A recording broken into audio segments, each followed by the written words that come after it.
ആ ക്ലാസ് ഭംഗിയായിരുന്നു എന്ന് കേട്ടപ്പോൾ എന്തെന്നില്ലാത്തൊരു സന്തോഷം. അടുത്തത് അത് ആ ചെറുപ്പക്കാരൻ ഇങ്ങനെ പറഞ്ഞു, സാറിന്റെ ക്ലാസ് വളരെ നന്നായിരുന്നത് കൊണ്ട് തന്നെ ഇന്ന് വൈകിട്ട് തുടരെ 3 പെൺകുട്ടികളാണ് ഒളിച്ചോടിയത്. എന്ത് മനസ്സിലായി? ഒളിച്ചോട്ടത്തിന്റെ ക്ലാസുകൾ കൊണ്ടൊന്നും ഒളിച്ചോട്ടത്തെ പിടിച്ചു നിർത്തുവാൻ മലയാളിക്ക് കഴിയില്ല. ലഹരിക്കെതിരെയുള്ള ബോധവൽക്കരണ പരിപാടികൾ കൊണ്ടൊന്നും ലഹരിയെ പാടെ നിശേഷം നശിപ്പിക്കുവാൻ കഴിയില്ല. അവിടെയാ ഞങ്ങൾ പ്രസംഗിക്കുന്ന യേശു ക്രിസ്തുവിന്റെ മാറ്റമില്ലാത്ത സത്യ സുവിശേഷത്തിന്റെ ശക്തി എന്ന് പറയുന്നത്. താങ്കൾ ഒരു അടിമയാണെങ്കിൽ താങ്കളുടെ കടുത്ത അടിമത്തത്തെ നിശേഷം തകർത്തുകൊണ്ട് മനസാക്ഷിയുള്ള ഒരു മനുഷ്യപ്പറ്റുള്ള മനുഷ്യനാക്കി മാറ്റുവാൻ ഞങ്ങൾ പ്രസംഗിക്കുന്ന ഈ സുവിശേഷത്തിന്റെ പരമയാഥാർത്ഥ്യത്തിന് കഴിയുമെന്നുള്ള കാര്യം വസ്തുനിഷ്ഠമായി ഞങ്ങൾ നിങ്ങളെ സ്നേഹത്തോടെ ഓർമ്മിപ്പിക്കട്ടെ. പ്രിയപ്പെട്ടവരെ, ഇടുക്കിയിലെ രാഷ്ട്രീയ പ്രമുഖരിൽ ഒരു രാഷ്ട്രീയ പ്രമുഖനാണ് ബഹുമാന്യനായ റോഷി അഗസ്റ്റിൻ, ജലവകുപ്പ് മന്ത്രി. അദ്ദേഹം തന്റെ ഔദ്യോഗിക ജീവിതത്തിന്റെ തിരക്കിൽ ഒരു മീറ്റിംഗിൽ ഉദ്ഘാടനം ചെയ്ത് പ്രസംഗിക്കുവാൻ കുളമാവിനടുത്ത് പൈനാവിനടുത്ത് ഒരു സ്ഥലത്തേക്ക് യാത്ര ചെയ്യുമ്പോൾ ഒരു ചെറുപ്പക്കാരൻ ഓടിക്കൊണ്ടിരുന്ന 2 വീലർ സെൻട്രൽ സ്റ്റാൻഡിൽ ഒതുക്കിയ അനന്തരം അതിന്റെ ടാങ്കിലേക്ക് കമിഴ്ന്നു കിടക്കുന്ന കാഴ്ച തന്റെ കണ്ണിൽ ഉടക്കി. എനിക്ക് തോന്നി, സഹോദര സുഹൃത്തെ, എന്തെങ്കിലും സഹായം വേണോ എന്ന് ചോദിച്ചാൽ കൊള്ളാമെന്ന്.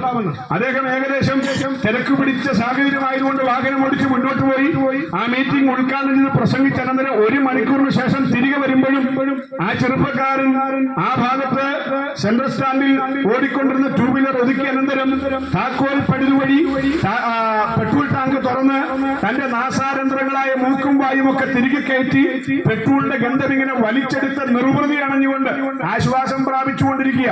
ആൺപെൺ വ്യത്യാസമില്ലാതെ ലഹരിക്ക് ഇന്നിന്റെ യൗവനങ്ങളും ബാല്യങ്ങളും കൗമാരങ്ങളും ഒക്കെ കേവലം കോമരങ്ങളായി കെട്ടിയാടിയിട്ട് ഭർത്താവാര, ഭാര്യയാര, മക്കളാര, മാതാപിതാക്കളാര, ആങ്ങള പെങ്ങൾ ബന്ധം പോലും മറന്നുകൊണ്ട് ദുഷിച്ചു നാറിയ പാപത്തിന്റെ ശീതള ഛായയിൽ നീരാടി ഉല്ലസിക്കുമ്പോൾ, ദുഷ്ടതയുടെ മട്ടുപ്പാവിൽ ഇളം കുളിരേറ്റ് കിടക്കുമ്പോൾ നമ്മുടെ നാടിനെ കുറിച്ചൊരു ഭയം നമ്മെ ഭരിക്കണ്ടേ?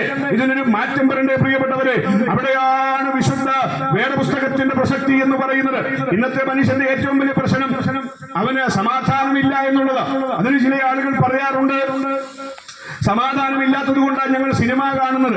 എന്റെ സുഹൃത്തെ, സിനിമ കണ്ടാൽ സമാധാനം കിട്ടുമെന്നുണ്ടെങ്കിൽ നടന വിസ്മയത്തിന്റെ ഇതിഹാസം തീർത്ഥമായ മയൂരിയും അഭിനയത്തിന്റെ ഗിരിശൃംഗങ്ങൾ കീഴടക്കിയ സൽക്കസമതയും ശോഭയും ഒക്കെ അവർ വിശ്വസിച്ചവർ വഞ്ചിച്ചു, മനസ്സുമെടുത്തു, പ്രതീക്ഷകൾ നഷ്ടപ്പെട്ടു പോയി എന്ന് പറഞ്ഞ് കുറിപ്പെഴുതി വെച്ചിട്ട് ആത്മഹത്യയുടെ കാര്യമുണ്ടായിരുന്നു. സീരിയലിലൂടെ മനുഷ്യന് സമാധാനം കിട്ടുമെന്നുണ്ടെങ്കിൽ എത്രയോ നടി നടന്മാർ, സീരിയൽ അഭിനേതാക്കൾ ഒരു കഷ്ണം തുണിത്തുമ്പിൽ തൂങ്ങി മടിക്കുന്നു, വിശക്കുപ്പിയെ തേടിപ്പോകുന്നു, റെയിൽവേ ട്രാക്കിൽ ചാടി തങ്ങളുടെ ജീവൻ ഹോമിക്കുന്നു. സീരിയലിലൂടെ സമാധാനം കിട്ടില്ല എന്നതാണ് പരമമായ യാഥാർത്ഥ്യം എന്ന് നമുക്ക് മനസ്സിലാകും. ഇനി എന്റെ പ്രിയപ്പെട്ടവരെ, മദ്യത്തിലൂടെ മനുഷ്യന് സമാധാനം കിട്ടുമോ? മദ്യപിച്ച് മതോന്മത്തനായി വീട്ടിൽ കയറി വരുന്ന ഭർത്താവിന്റെ പ്രകൃതി കണ്ട് ഭാര്യ ഭയപ്പെടുന്നു. ഭാര്യയെ തല്ലി തവിടുപൊടിയാക്കി, മക്കളെ അടി ചൂപ്പാട് വരുത്തി, വീട്ടിലെ സാധന സാമഗ്രി ജംഗമ വസ്തുക്കൾ തറയിലെറിഞ്ഞ് ഉടച്ച് ഭീകരാന്തരീക്ഷം സൃഷ്ടിച്ച് നാട്ടുകാർക്കും പോലീസുകാർക്കും ഒക്കെ തലവേദനയായി മാറുന്ന ഭർത്താവ് പിറ്റേ പ്രഭാതത്തിൽ തീരുമാനമെടുക്കും, എടി ഞാനിനി മദ്യപിക്കത്തില്ല, കുഞ്ഞുങ്ങളെ ഞാനിനി മദ്യപിക്കത്തില്ല. പിറ്റേ പ്രഭാതത്തിലും മദ്യപിച്ചു മതോന്മത്തനായി നൂൽബന്ധമില്ലാതെ വീണ്ടും വീടിനെതിരെ വരുന്നു. ഇതിങ്ങനെ തുടർന്നുകൊണ്ടിരിക്കുകയാണ്. ഈ മദ്യത്തിലൂടെ മനുഷ്യന് സമാധാനം കിട്ടുമോ? എല്ലാ മദ്യപാനികളും പറയുന്നത് മദ്യപിക്കുന്ന അല്പം സമാധാനത്തിന് വേണ്ടിയാണ്. മദ്യപിച്ച് വീട്ടിൽ നടത്തിയ ഈ കലാപരിപാടികൾക്ക് അനന്തരം താൻ ഇങ്ങനെയൊക്കെ ചെയ്തു എന്നുള്ള വാർത്ത, ഫോട്ടോ, വീഡിയോ ഒക്കെ കാണുമ്പോൾ എത്രയോ ലജ്ജ തോന്നാറില്ലേ? ഉണ്ടായിരുന്ന പണം മുഴുവൻ മദ്യപിച്ച് നഷ്ടപ്പെടുത്തുമ്പോൾ സമാധാനം പാടെ നഷ്ടപ്പെടുന്നില്ലേ? അപ്പൊ ശാശ്വതമായ സമാധാനം മദ്യത്തിലൂടെ ലഭ്യമാകുമോ മനുഷ്യന്? അങ്ങനെ കിട്ടുമെന്നുണ്ടെങ്കിൽ മദ്യത്തിൽ വിഷം കലർത്തി കുടിച്ച് എന്തിനാണ് മരിക്കേണ്ടത്? 1950 കണക്കും പ്രകാരം ലഹരി ഉപയോഗിക്കുന്നവരുടെ ഏറ്റവും കുറഞ്ഞ പ്രായം 28 വയസ്സായിരുന്നു.